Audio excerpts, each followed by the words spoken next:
তো গাইস আজকে হঠাৎ করে এই গাড়িটা ন্যাংটা করে দিয়েছিল। আর এই বড় পাড়া মিস্ত্রিটার কথা না হয় বাদই দিলাম। তো চলো তোমাদেরকে ঘটনাটা জামা প্যান্ট খুলে বলি। তো কালকে পুরনো গ্রাম মানে আমার খালার বাড়ি পুরাতন গ্রাম থেকে এই মালটা নিয়ে এসেছি। আর এটা নিয়ে এসেছি এই কারণে মানে আমার খালু বলছিল যে এটার কিডনিতে নাকি ড্যামেজ আছে, তাই আমার কিডনির ড্যামেজ নিয়ে ওটা খোঁজাখুঁজি করছিলাম। তারপর টানা 5-6 দিন খোঁজাখুঁজি করার পরে শালা ফুটো। হ্যাঁ গাইস, এই ছোট পাড়া গাড়িটার ব্লাউজটা ফুটো হয়ে গেছে।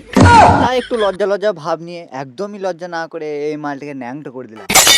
ন্যাংটো তো খুব করে দিলাম, আবে শালা আমার আবার মনেও ছিল না তো এগুলো আমি আবার লাগাতে পারবো। তো যাই হোক, লাগানোর কথা লাগানোর সময় হবে, এখন খালি খোলাখুলি করি। আর গায়ে সব থেকে বড় কথা হলো এই গাড়িটা খোলাখুলি করার মিস্ত্রি কে জানো?